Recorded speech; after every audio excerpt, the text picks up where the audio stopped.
Serial. तो Juliet Jatti में आ गया है बहुत ही धमाकेदार ट्विस्ट। जी हाँ, आने वाले एपिसोड में आप देखने वाले हैं कि अब नवाब का किडनैप होने वाला है और उसकी किडनैपिंग कोई और नहीं बल्कि टीना करवाती हुई नजर आएगी।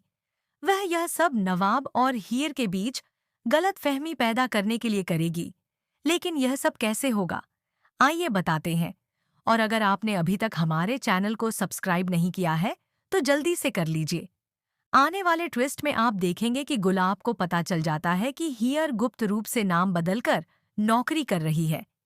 इसके बाद वह इस बात का फायदा उठाने की कोशिश करती है और हीर को रंगे हाथों पकड़वाने की योजना बनाती है। इससे नवाब का हीर पर भरोसा थोड़ा कम हो जाता है और वह उससे काफी नाराज हो जाता है। इसके बाद हीर नवाब को मनाने की कोशिश करती है और उसे बताती है कि उसने यह नौकरी क्यों स्वीकार की थी। नवाब कहता है कि अगर तुम्हें नौकरी करनी थी तो मुझे बताकर करती, कहीं और करती।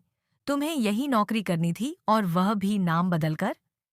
हीर उसे पूरी बात समझाने की कोशिश करती है, लेकिन फिर भी नवाब बहुत गुस्से में रहता है।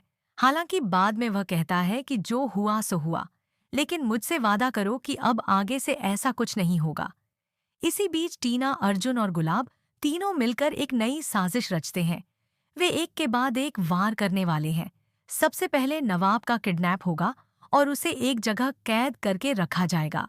उधर अर्जुन और हीर को लेकर एक बड़ा जाल बिछाया जाएगा। फिर टीना ही नवाब को छुड़ाकर वहां ले जाएगी।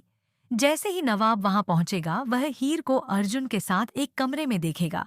इसके बाद एक बहुत बड़ी गलतफहमी पैदा हो जाएगी। आगे चलकर हीर प्रेग्नेंट होने वाली है और उसकी प्रेगनेंसी का आरोप अर्जुन के बच्चे पर लगाया जाएगा। सबको लगेगा कि वह बच्चा अर्जुन का है। गुलाब तो पहले से ही इसी साजिश की तैयारी करके बैठी होगी। इसके बाद सभी लोग हीर के खिलाफ उल्टी सीधी बातें करेंगे।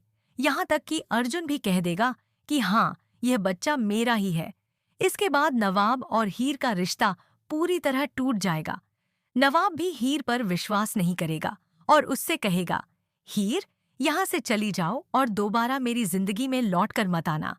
जी हाँ, सीरियल में जल्द ही एक बड़ा लीप भी देखने को मिलने वाला है।